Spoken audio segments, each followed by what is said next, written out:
and we are very pleased to present Learning to Consciously Rest by Dr. Kofi Kondwani, who is back by popular demand.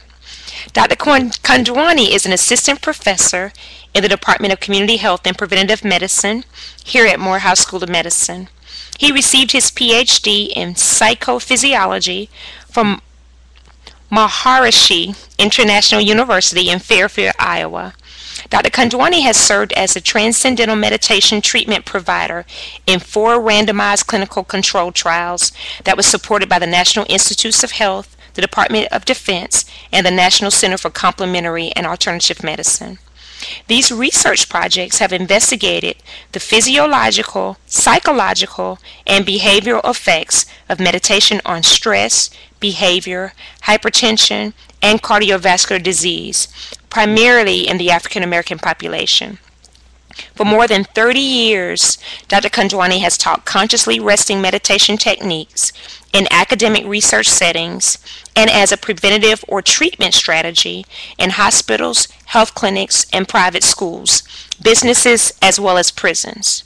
His research includes the effect of meditation on stress, elevated blood pressure, and left ventricular mass in hypertensive African American populations. Application for CE credit has been filed with the American Academy of Family Physicians and has been approved for 1 hour. This presentation will be divided into 2 portions. There will be a 15 to 20 minute discussion at the beginning, followed by a meditation experience. So please feel free to submit questions and comments during the discussion portion. As you are entering our virtual space, please prepare for the meditation experience by creating an environment free of distractions. Please also take a moment to answer the poll questions. And without further ado, let's welcome Dr. Kofi Kondwani. Good evening, everyone. I'm so happy to be here with you through some mediums of electricity and pictures and pixels and all of that. But through all of this, we're going to talk about and have an experience of consciously resting. Now, I've presented the information on consciously resting before, so I'm going to use a few minutes to review, and then I'm going to take you into the experience, and then I will ask that you then make some comments and fill out some poll questions at the end of the presentation. So I'm very happy to be here, and starting with the idea that consciousness is not confined to our brains. Consciousness is like gravity. It's evenly present everywhere. And we tap into consciousness with our brains, but it existed before we came and it exists after us.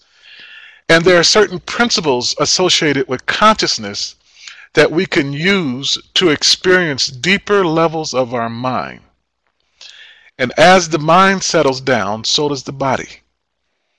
And when the body settles down, it begins to heal, purify, get rid of the stress and the fatigue in our physiology. And it happens naturally, it happens effortlessly. And that is an idea or clue to you that it is a natural process.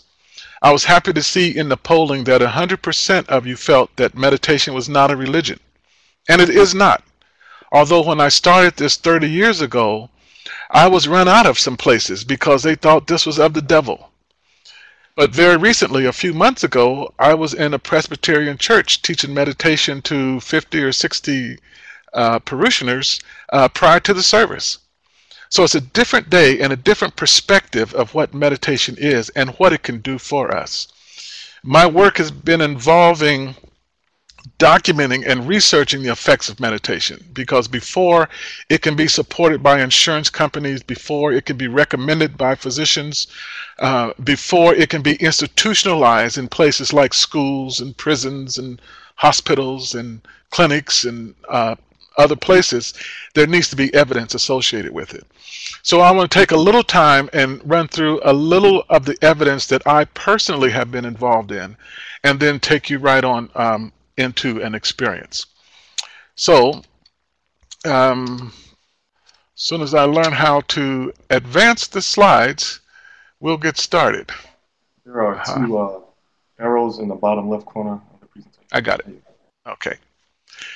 So moving from the disclosure, I want to start out talking about stress, because stress is the basis of a lot of diseases and a lot of illnesses that we know about and we have.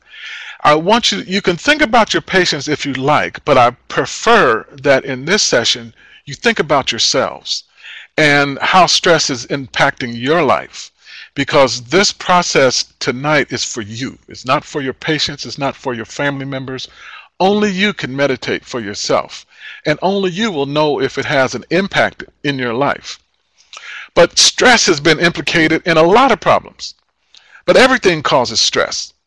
What is important is how we respond to that stress, how our bodies respond to it. Some of us may love to work in the emergency room and see whatever comes through, and then others of us would be laying on the floor somewhere trying to crawl out, getting away from it. It's not the situation, it's how we deal with it and how our body deals with it. So any demand placed on the body, it can come from inside ourselves. We could be worried about something that doesn't really even exist. We could be worried that our child is late and they may have gotten into an accident, and then we find out that they were upstairs laying under the bed. All this worry, all this secretion of acids, all of this high blood pressure, all of this headache occurred over something that didn't really exist.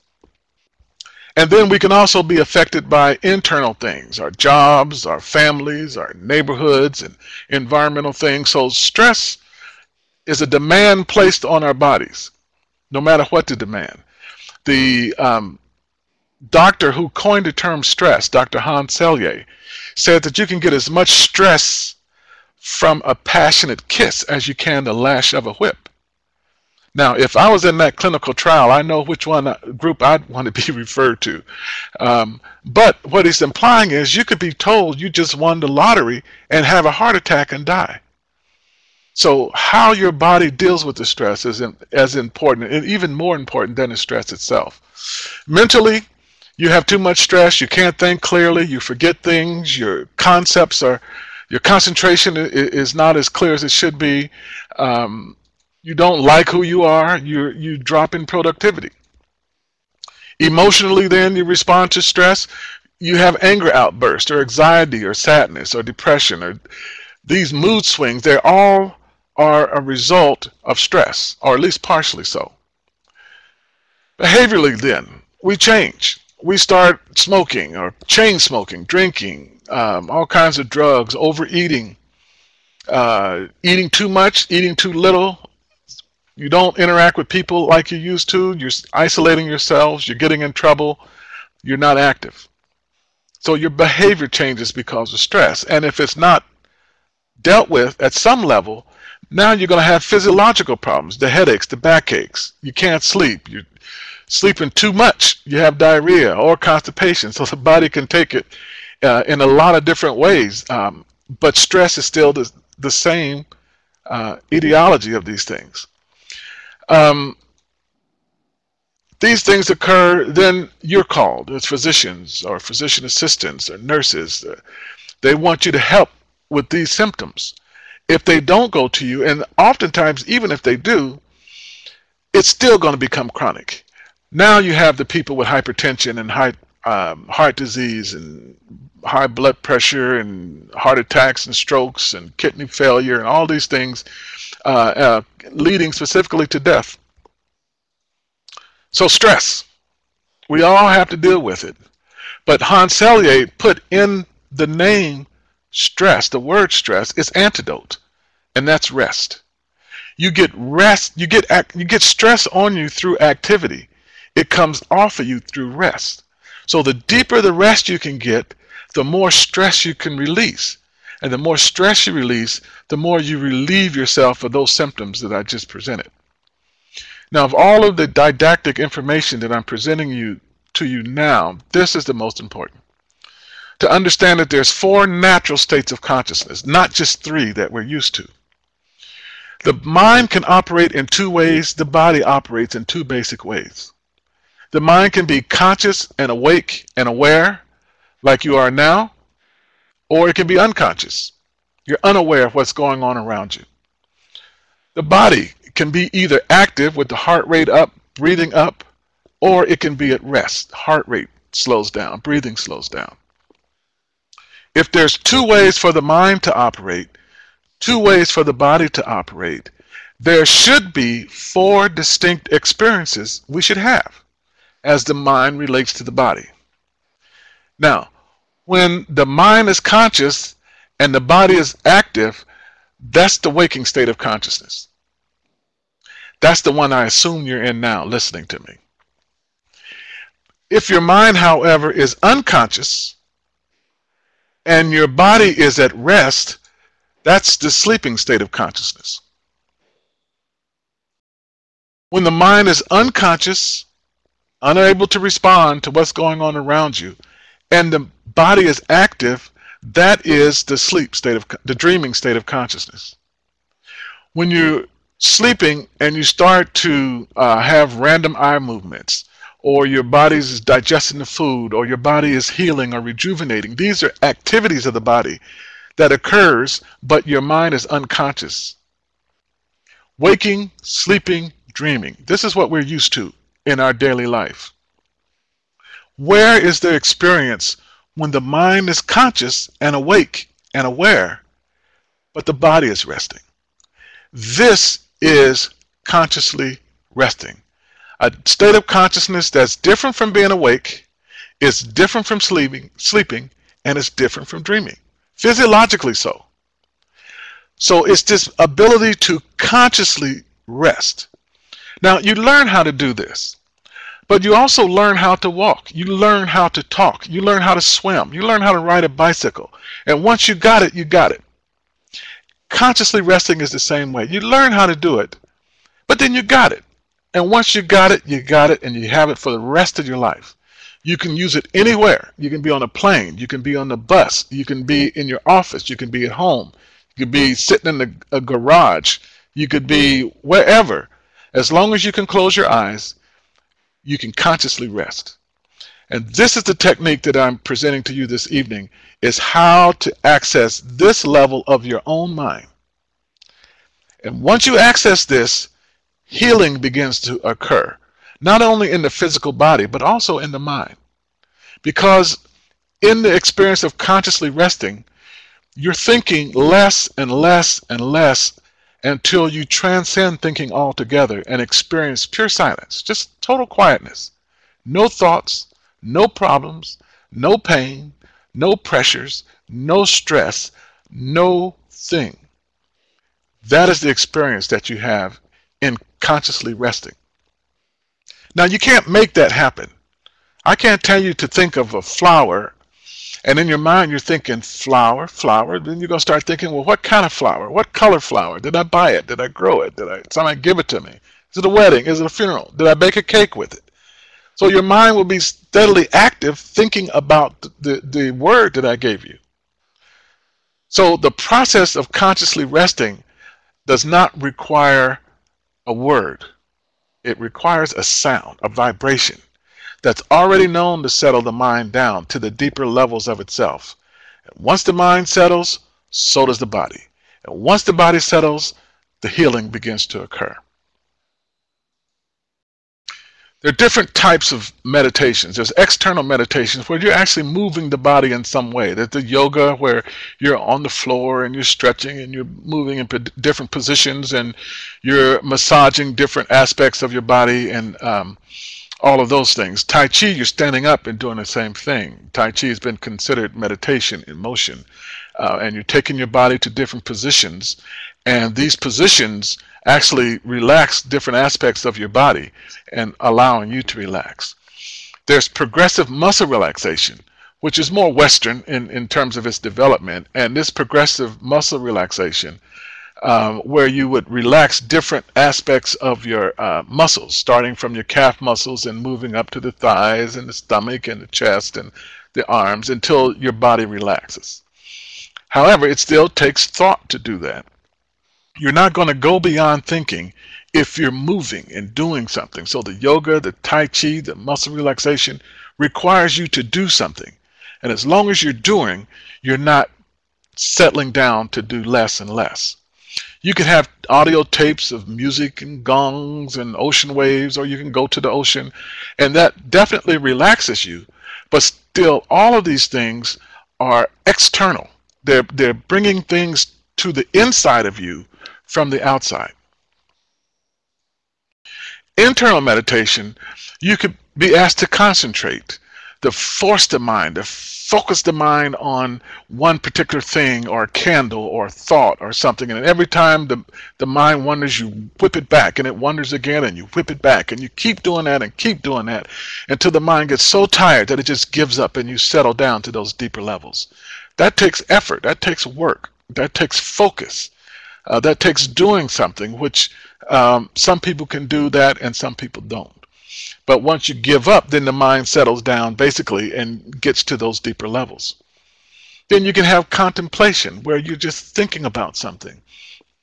You could be thinking about a verse in the Bible or the Quran, or you could be thinking about simple things. Why is there air? Why does everyone have a navel? And you just think about something until you exhaust possibilities around it. That's contemplating. That can take your mind off of other things that you may be thinking about, the job or the family or the bills or the this or the that, and bring your mind into a more focused place with those thoughts. But you're not physiologically settling down or mentally settling down to the deepest levels of the mind. There's Transcendental Meditation, which I was instructed to teach many years ago, more than 30 years ago. The word transcendental means to go beyond, and meditation means thoughts. And how many of you have been able to go beyond thoughts and experience the source of the mind? We all have a source. Thoughts come from somewhere. Where do they come from? And can you experience that as you experience any other thought that you have later on in the process? So consciously resting is setting up the conditions to allow the mind to settle down to the deepest levels of thought and then transcend thought altogether. During that time, there's things happening with the heart rate and the breathing and the skin resistance and the brain waves and the blood chemistry and the blood pressure, and all these things have been measured before, during, and after meditation. Meditation lends itself very well to research, just like any other pill. You can look at a person's blood pressure before they learn meditation, during the meditation practice, or during an intervention period, and then look at their blood pressure again. I won't be going into the research very much, but we found a 12 systolic and a 6 diastolic reduction in a randomized clinical control trial of meditation. Someone was at in the what do you call it, the almost hypertensive or just above the hypertensive cutoff. Learning meditation could bring them back into the right level of blood pressure. So if a person had to choose meditation or medication, if they knew they had the option, then perhaps they would choose meditation. At least as a first line of defense, to make sure that they can go back into that normal tensive state. Now, consciously resting meditation is practiced sitting quietly with your eyes closed. There's a specific sound that we'll use in the meditation in a specific way. Now, sound has an effect on the physiology. There are positive sounds, there's negative sounds. Positive sounds are soothing, quieting, calming. Negative sounds are just the opposite. They've done studies with plants, and they played chamber music or orchestra music to the plants, and they grew. They played rock music and they died. That should be a hint. But the vibrations have an effect. When I did my research on left ventricular mass, I use echocardiography. That's vibration. That's sound that pierced through the skin. It pierced through the muscles, through the bone, to the pericardial sac, into the muscle of the heart itself to give us a measurement of the left ventricle. And from there we can extrapolate weight. So sound was used. So sound is piercing not only physically, but it's piercing mentally as well. and it can pierce through thoughts just like it can pierce through a wall. You can actually go to the source of the mind with any of the senses: sight, touch, smell. They all taste, they all have a connection, a common connection, just like the hand has a common, let me get it in here. All five senses meet at a common source: sight, touch. So at this common source, it's just easier to get to the source through sound. You can do it through taste. You might have had some chocolate or some something that's so good that just makes you relax and just kind of give up and throw your hands up. You know, for me, it's peach cobbler. It does it for me. I know. But other people will have different tastes that may settle them down. Just a deep chocolate or something like that. You could have a massage, and that massage could be so relaxing to you that you just kind of transcend for a moment or forget where you are or just go off on a real pleasant adventure mentally because you're being touched in that way. You could transcend with sight. There's lots of places around the world that have these beautiful vista points where you can just pull off the road and just step out and look over the cliff and just see a beautiful ocean, and you just feel so relaxed and calm. But to get that again, you have to go back to that place again, and we can't always do that.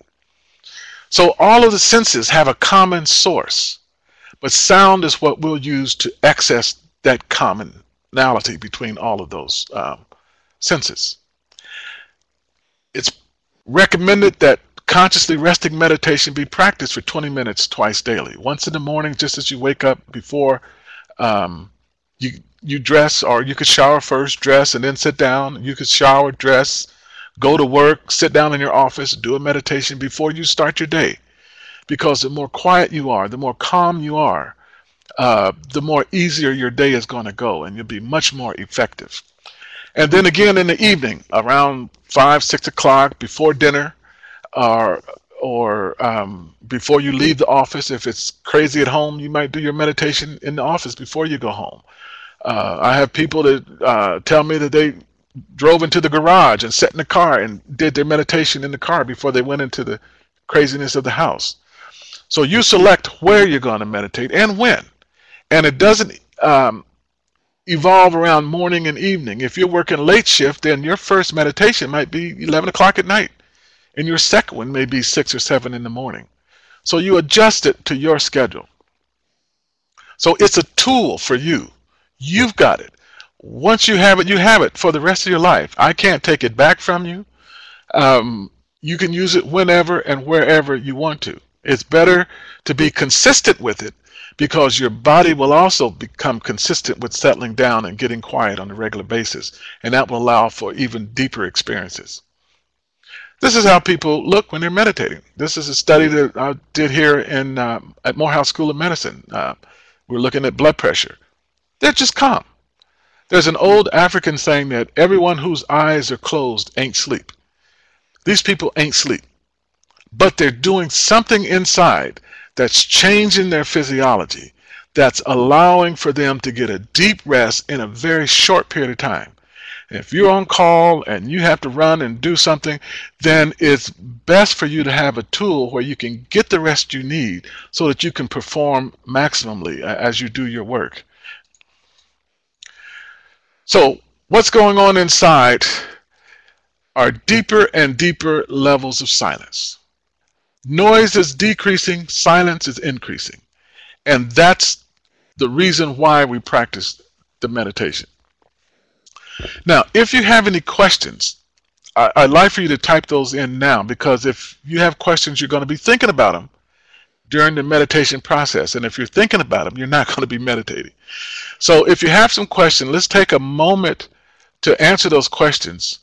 And then as this is occurring, if you can still adjust your environment where it's quiet, where there's nobody in the room but you, where the door is closed, where you're sitting in a comfortable chair.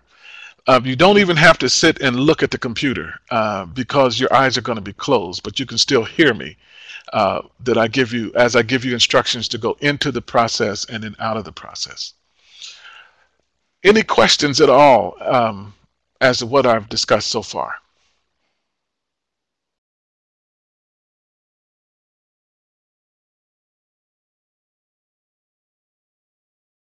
Question here, what about open-eyed meditation?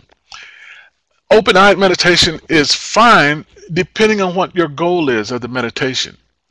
If you want to settle down to the quietest levels of your mind, as your eyes are open, all of the stimulus is coming in. You got light coming in. You got stuff going on. So you're seeing all these things going around you. These generate thoughts. And as long as you have thoughts, you're not going to be able to settle down to the source of thought. So if your goal is to settle down as deeply as possible, then closing your eyes shuts off that channel dealing with sight, and then it allows you to have a more experience, an exercise, as I say, as opposed to an exercise. Another question, will your slides be available on the website or somewhere for reminders of some of the things you've said? Well, sure. I mean, that's up to Sabrina and those guys, but it's available to you. This process is so easy. You won't need so much of a reminder once you go through it. It's like once you actually go by yourself on that bicycle, you don't need anybody else anymore. You don't have to go back to the writing book. So it's two different things. Focus now on your own personal internal experience that doesn't require any slide. Next question, is the method we are going to learn similar to mindfulness-based stress reduction practices used in medical settings? It's similar, but it's also different.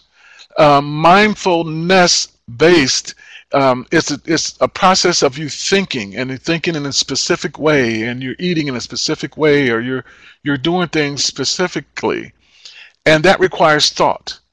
So again, you're not going to transcend thinking if you're doing something. If your mind is full of something, then there's no place for nothing to be. So this process that we're about to learn is a process of you putting your attention on no thing rather than on something. Next question, what is the difference between meditation and mindfulness? I think I've kind of answered that. I do also want to add to your question and change it a little bit, because a lot of people want to know what's the difference between meditation and prayer. And look at prayer as talking with God, and look at meditation as listening. So you're just setting yourself up to be still. That's all we're doing. We're being still. And once you're still, then the healing occurs. But we don't know how to get still these days. And everything is demanding our attention to go outward. So this is a process of you going inward. The next question, do you have a special mantra? The name mantra means a sound whose effects are known. So a mantra is a sound, and that's why I was describing the sound. But you don't have to call it a mantra because that's from another language. You don't have to name it anything. It's a vibration. Vibrations is what you would use, but not a word. So you're not thinking about the word, because that would keep your mind active. So you're thinking on a vibration, and that vibration is one that settles the mind down, and that's where you have the experience. How do you keep all kinds of random thoughts from coming to your mind? You don't. Just like when you go to sleep at night, you set up the conditions and you let go, and sleep comes. Meditation is the same way, because it's just a fourth state of consciousness. You set up the conditions and you let go. When thoughts come, you come back to the sound and let the sound settle you down some more. And you may have more thoughts. You come back to the sound. You continue to come back to the sound, and you continue to come back to the sound, and the sound will take you inward. If you go to the thoughts will bring you out of the meditation. So you continue to think the sound as effortlessly as you think any other thought. And I'll walk you through these instructions. How do you keep all kind? Okay, we did that one. Okay, how will we access the particular sound needed for later for the meditation? You just remember it. You just remember it. I'm going to give it to you, and I'm not going to write it down for you, because you shouldn't. Because if you write it down, you're treating it as a word. If you treat it as a word, then you're going to be thinking like you normally do. So it's a vibration, and vibrations can change. It can get longer or louder. It can get softer or clearer or fainter. It may seem close sometimes, and sometimes it may seem far, far, far away. It's all okay.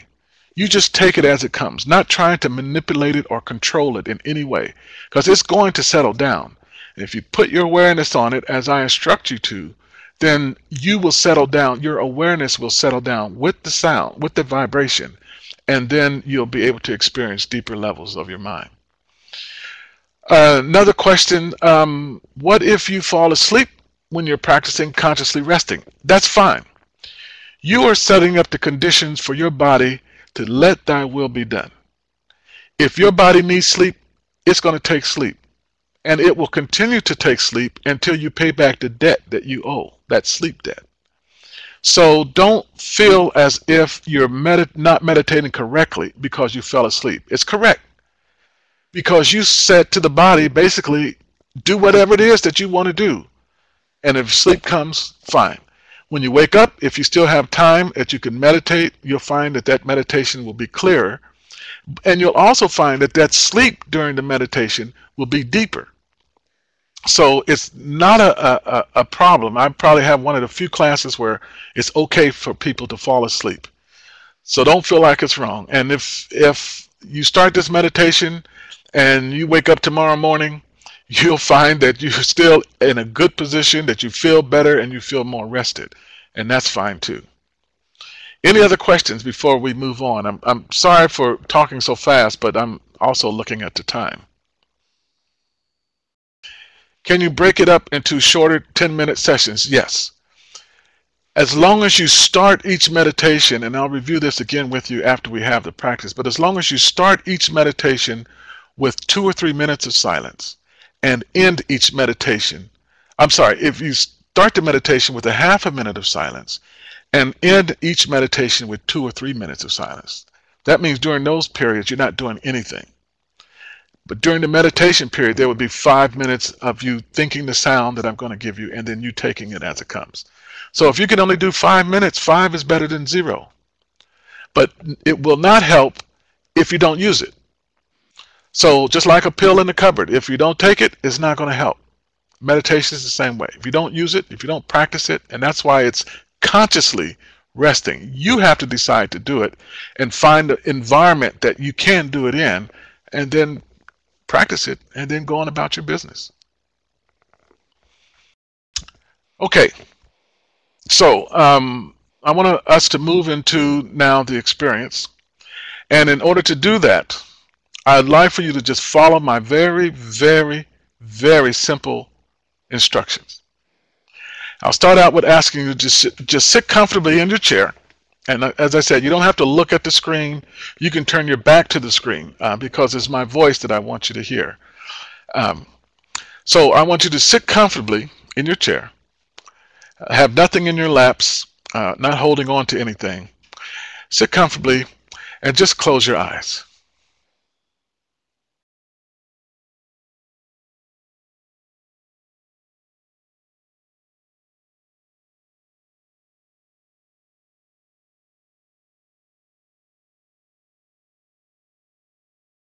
Open your eyes.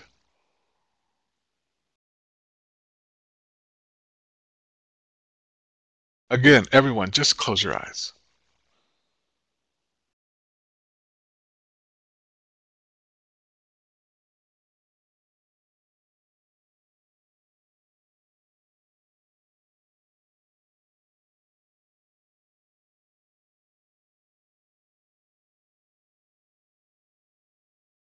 Open your eyes.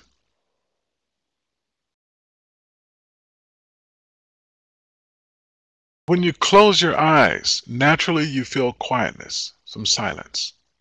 I'm sure everyone felt some quietness when they closed your eyes. And you had thoughts. Everyone noticed thoughts. And did you notice how effortlessly those thoughts came? They just come naturally on their own. And this is how effortlessly I want you to think the sound that we'll use in this meditation. Now, the sound that we'll use in this meditation is shirring. I want everyone to repeat the sound shirring. Again. Again. Now close your eyes. Again, repeat the sound. More quietly. More quietly. More quietly. Now, mentally, without moving tongue or lips, continue to think the sound as effortlessly as you think any other thought.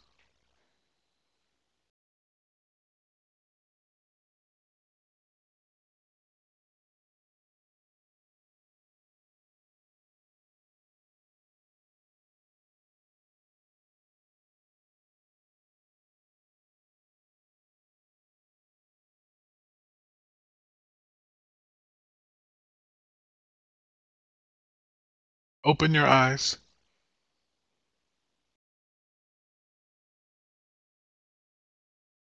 Mental repetition is not a clear pronunciation. It's just a faint idea.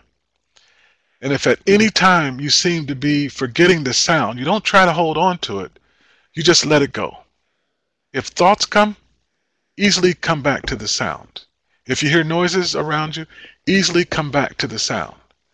Now, close your eyes and continue to think the sound as effortlessly as you think any other thought.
Now slowly Open your eyes.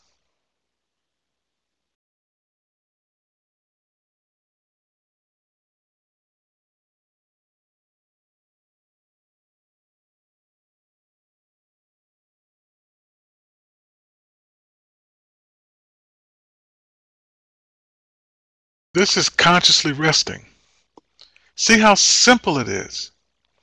It goes almost by itself. You don't concentrate. You don't control the mind. You just think the sound easily, effortlessly. And if at any time you seem to be forgetting the sound, you don't try to hold on to it. You just let it go.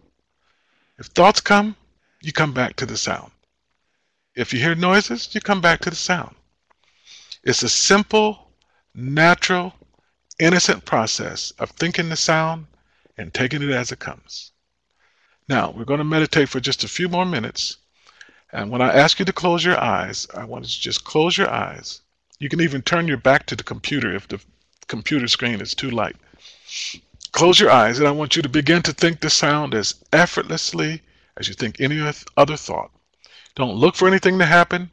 Don't mind if something does happen. You just set up the conditions and you let go. Now everyone just sit comfortably and close your eyes and continue to think the sound as effortlessly as you think any other thought.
Now stop thinking the sound inside, but don't open your eyes for 2 or 3 minutes.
Now slowly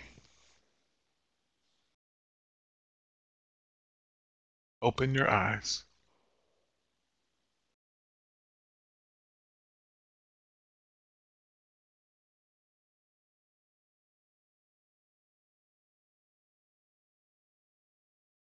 So this is consciously resting. Very simple, very natural. It's effortless. You do less and less until you're doing nothing. And as you do nothing, the body says, aha, a chance to get rid of this, a chance to remove this stress, a chance to bring the blood pressure into balance, a chance to unknot the knots of the nervous system or the muscles, a chance to release the stress that's in the neck from sitting in front of a computer all day. I don't know where your stress is. I don't need to know. You know where it is, and maybe you don't even know. But when you set the conditions up and let go, then your body will go to where those stresses are and facilitate its release. The deeper the rest, the deeper the stress is released from your body. And it builds over time. So the more relaxation you do, the more meditations you do, the more stress you're going to release, the better you're going to feel, the more you're going to be able to do, the more energy you'll have to do the things that you need to do. That's the purpose of this tool, is so that you can do what you want or have to do and do it in a way that doesn't bring more stress onto you. So meditation is not only a tool to release stress, but it's a tool to prevent stress from ever getting in your body. So the more regular you are, the less stress you're going to have inside your body that you're going to have to release. As I said before, as you start each meditation, you start it with a half a minute of silence first. That means you get the room as quiet as possible. And I say as quiet as possible because it doesn't have to be a silent room. All it has to be is quiet, enough for you to meditate. People can be talking in the background if you have to deal with that, or next room. You can still meditate. Get it as quiet as you can under your control. Sit down in a comfortable chair. You don't have to cross your legs in a lotus or half lotus or anything. Just be comfortable. Because if you're not comfortable, you're going to be thinking about how uncomfortable you are in the meditation. Sit comfortably. You don't have to hold yourself in one position. You can just relax. If you need to change position, change position. If you need to go to another chair, go to another chair. You may find your neck dangling like this and all like that, and that's fine. You just relax. The body's relaxed, so the neck is relaxed. So you don't try to hold it stiff. As in the notes, you want to meditate before you eat or wait about an hour after you eat, because if you eat, your metabolism increases. If you meditate, it decreases. If you're ill, you can increase the meditations. If you got a flu or cold, instead of just 2 meditations, you can add a meditation, or you can meditate longer, because that rest is going to help heal you and purify you. I would like to open it up for questions. We also have a set of poll questions that we want to ask you. So if you could let us know what you're feeling there. And then if you have some questions or some experiences that you want to tell us about in the Q&A box, feel free to do that. So we're opening it up for questions now. We only have 5 minutes or so, and I'd like to get some questions if you have them. Where are more CEUs or CMEs in meditation? Places, classes, right? I'm probably one of the few that's doing it, but we hope to be able to do this more on a regular basis. Now, it seems just one example here with the question, did your breathing change? 100% said it did, and that same 100% said that it decreased. So this is an indication to you that it's something very simple to do, but immediately your body begins to settle down and relax, because the breathing indicates relaxation. If you're doing fight or flight, then you're going to be breathing more. If you're doing the relaxation response, you're breathing less. So that's just one indicator that the meditation was helpful to you. Also, what I'm very happy to see is that with the question, will you continue to practice meditation on your own? 19 people responded, and 100% of you, or 20 of you now, said yes. So this is simple, it's natural, it's God-given. We already got it. Silence does not disappear when there's noise. Silence and noise coexist. It's a function of where you put your attention. And it's the same in your mind. You have silence. You have deep silence in your mind, and you have noise and thoughts. Where is your attention? From the time we get up in the morning to the time we go to bed at night, our attention is on the noise. During consciously resting, you're actually taking your attention inward to experience more and more of the silence. It's there. A person here says, if you cannot stop stressful thoughts, are you still getting stress release? Yes. And that's a good question, and I'm glad you brought it up, because just like at night, in order for you to release stress and rejuvenate yourself, you have dreams. In meditation, you're releasing stress and rejuvenating yourself, but you're not asleep. So you have thoughts. So in meditation, thoughts are an indication that there's some physical activity already happened in the body. So the section is you settle the mind down, then the body settles down. Once the body settles down, it wants to heal and purify. And as the body purifies, you're going to have thoughts in the mind. And for you, you just come back to the sound and let the sound settle you down more. It's like stirring up mud in a glass of water. If you want to get rid of that mud, you got to stir it up again and to get rid of it. So these thoughts you have in meditation, you're stirring up the mud. You're getting rid of the stress. So let it go. Don't worry about the thoughts. Don't try to manipulate them or control them. Just let them go. It's like if you have a floor of dirt and you sweep it all in a pile out of your kitchen floor, you don't start rumbling through the dirt trying to figure out where it is. You just let it go. The same with meditation. You don't rumble through the thoughts, try to decide, why am I thinking this or this? You just let it go. Just like in dreaming at night, it doesn't matter what you dream. Once you wake up in the morning, you let them go. And maybe you can't even help it because you don't even remember what they are. So they go. So thoughts in meditation are an indication that some stress has been released in the body and you're experiencing as thoughts in the mind. How is this different from focusing on an image in the mind? An image is thoughts. If it's the ocean or you're imagining the woods or whatever, these are all thoughts in the mind. And if the mind is active, so will the body be active, and you won't be able to settle down to those deepest levels. I had to practice this within with a 4-year-old in the background, and it still worked. Thanks, I learned a lot, and I'm sure your 4-year-old will appreciate it too. If you can release a little stress in meditation and not on him. There's a thank you there. There's a thank you. I need to know where to begin my practice of practices. I'm not sure if you mean where as in a room to sit down and do it, or where as in your office as opposed to your home. If you could clarify that, I would appreciate it. Is there motive to only telling the sound once? Yes. See, because the sound will change. Thank you for that question. It's a vibration. It's not a word. A word always starts with this, it always ends with this, and it's the same every time. And if you do that with the sound that I gave you, you're turning it into a boxed word that starts with this and ends with this and always like that. That's why I don't write it down. I don't spell it, because you're fixing it like we do everything in the West. So this is a vibration. The vibration can get long or short, or loud or soft, or clear or faint, or far or close, or this or that. So let it do that, because if you don't, you're manipulating, you're controlling it, and then you're not going to get the information or the experience that you can have if you just let it go. So you meditate with what you feel it is, and that's enough. And it's going to change anyway, so don't hold it or fix it. This is such a great session, was relaxed and felt peaceful. This was amazing, as somebody said. The next one, I forgot the word. See, you're calling it a word. Will you tell it to us again? Yes, I will. The sound, but keep in mind it's a sound. So if you use what you felt it was, it will still have the effect. The sound I gave you is shirring. Don't try to write it. Don't try to fix it. Just let it go. Because your attention may go on the first part of that. You know, vibrations have the peaks and troughs. So your awareness may be on the peak part of the sound, and it's going to take you to the deeper levels. And sometimes it may be on the trough part of the vibration, and it will take you to the deeper levels.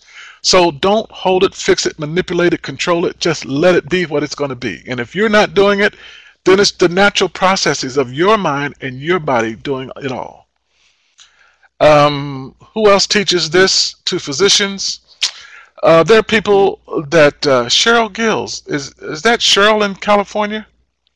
But well, anyway, there's not very many presenting this in this way, and the consciously resting meditation is what I developed from my studies at Maharishi International University, from where I got my bachelor's, master's, and PhD, and from my work in the field. And I've simplified it a lot. TM was taught individually, so I'm doing it not only as a group, but now we're even seeing that on the web that people can have a quieting experience. 22 out of the total 27, well, 22 of the people who answered the question said their breathing changed. And that's an indication, whether you were sitting right in front of me or whether you're on the web, that it has an impact. And the more you do it, the more regular you are, the more information you're going to have. What about the being who is aware of the very sound? I'm not sure about that question. What about the being who is aware of the very sound? Can you come back with a little deeper explanation of that question? I'll skip on. This was so easy with the sound. I've always just tried to stop thinking in the past, and it never worked. See, try. If you try, it's not going to work if you try. You have to not try. You have to not mind what happens. That's when the maximum will happen. You set up the conditions and let go, just like you would go to sleep. You set up the conditions. You lock the door, if you live where I do. You pull up the blanket, you fluff the pillow, and you lay your head down and you wait. And sleep comes. The more you try to sleep, the less it's going to come. And meditation is the same way. It's another state of consciousness, but you were not sleeping, you were not just awake, and you were not dreaming. A fourth state of consciousness that you now have access to as long as you decide to access it. Useful. I look forward to using. Thank you. This is easier than using other types of meditation I've used in the past. Thank you again. All right. I found myself thinking, pushing it back, then going deeper repeatedly into relaxation. And that's good. But self-thinking is okay. No one else can do that for you anyway. But you don't have to push it back. Just come back to the sound. It's the sound that's taking you to those quieter levels, not the thinking. The thinking brings you up to the surface level of thinking again. Don't matter the thoughts, come back to the sound. If some noise disturbs you, you come back to the sound. You don't force the sound either. You don't strain to make it do something, because it's not going to work. You think it, you let it go. You think it, you take it as it comes. And that's it. I found myself, no, I just meant that this was a great introduction to meditation. Thank you. Okay, you're welcome. How is this different from sleep in its benefits? Good question. Because over an 8-hour period of sleep, you'll decrease your oxygen about 8% over that full 8 hours. Within the meditation, within a 20-minute meditation, your oxygen consumption will decrease 16, 20, 30% in a single meditation. So that's indicating that you're getting some deep rest, but you are awake. So you're not asleep. And if somebody called you on the phone, call me back in 5 minutes. If the buzzer went off or someone knocked on the door, you can say, okay, come back in 5 minutes. So you're well aware of what's going on around you, but your body is resting. So it's very much different than sleep, except for in the breathing. It's similar to sleep, but deeper. But your mind is awake and aware of what's going on around you. Another state of consciousness that you now have access to. And the more you use it, the sweeter it becomes, and the benefits accrue over time. I was very cognizant of the time, and I know we're at the end. Sabrina? Well, thank you. Yes, I'm here. Thank you so very much, Dr. Kofi. I was a bit skeptical that I would actually be able to do it, so you made a believer out of me. And quite honestly, I've been having some tightness in my neck and shoulders and a headache probably every afternoon after leaving the office from looking at computer all day. And I noticed once you said, you made the comment about, stress and stuff leaving out of your body and stuff, I noticed, my neck doesn't hurt the way it was hurting when we first started tonight. So you made a believer out of me, so I'm a fan for life. You made a believer out of yourself. So thank you so much, Dr. Kofi. This was awesome. And thank you to our audience for your participation, just for being here, and also for your questions and comments. To our IT extraordinaire, Qualin, again, the Primary Care for All webinar series is made possible through a partnership between the National Center for Primary Care and Clinical Directors Network. This partnership allows us here to serve as a resource for the National Health Service Corps members and other clinicians who serve the underserved. Direct financial support for this webinar was made possible through the U.S. Department of Health and Human Services. This presentation was recorded and will be on the site in the on-demand section in about 48 hours. If you would like to have a copy of the slides, then it's okay to have them. Please email me at sajackson@msm.edu.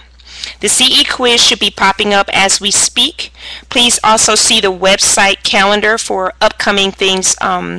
Next week, we have Maternal Child Health Coffee Shop on IUDs. And then on a Wednesday, we're going to have a coding webinar. So please, please, please stay tuned for that. So as I mentioned, the CE quiz should be popping up as we speak. Please complete it in its entirety in order to receive your 1 hour of CE credit. Thanks again, Dr. Kofi. Thanks again to our audience, and have a wonderful evening. Thank you. Good night, everyone. Good night.